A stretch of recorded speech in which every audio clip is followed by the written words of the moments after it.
Hey, it's Dr. Pound, and I have 3 tips for you to use at home or at work if you start to experience symptoms of wrist pain that hopefully will help before you have to go for the medication. These tips are based off my clinical experience and research. Hope you enjoy.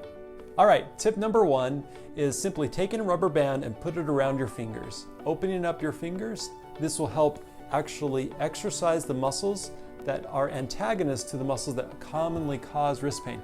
Now again, when people experience wrist pain, usually it's due to some sort of repetitive stress nature.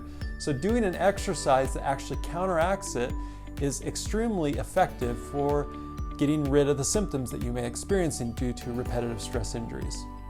Tip number 2 is a warm paraffin bath. Now you've seen these where people stick their hands in basically hot wax, take their hands out and then peel the wax off.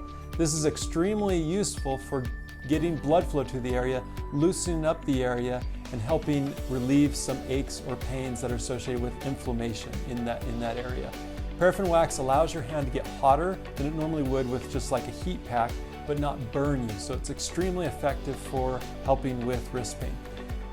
Tip number 3 is something I call nerve flossing. And essentially there's a nerve that goes from your neck down through the shoulder, down through your arm, and past the wrist. And a lot of times people who have wrist pain, maybe due to something like carpal tunnel, need to help floss this nerve and get the nerve moving better through the tunnel where the tendons and the nerve flow through. So the easiest way to do this is by bringing your hand out, bringing your palm out and up, and your wrist in extension, and then tilt your head away from the arm, and you'll feel it pull all the way down the arm.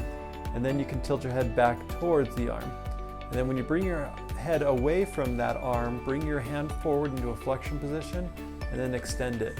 And what you're doing is just like floss, you're stretching that nerve through those areas that could be tight, that may be impinged, to help increase nerve flow, nerve function in those areas. And that will oftentimes lead to some great relief of that pain in the wrist. So next time you have wrist pain, try these tips and see if they work for you. And if you're finding these tips aren't working for you, give me a call. I'll give you the best advice I can. Hopefully you find these tips helpful, and I look forward to bringing you more tips to help you heal better fast. Hey, Dr. Pound here, and I hope you enjoyed these 3 tips for treating wrist pain. And if you're looking for more specific information on treating wrist pain naturally without the use of drugs or surgery, go ahead and subscribe or click the link below to enter your email address, and I'll send you my free self-help guide for treating wrist pain. This is absolutely free. It'll give you all of the information I have on treating wrist pain naturally that'll hopefully help you overcome your wrist pain. And if you know someone who may benefit from this, go ahead and share this link with them.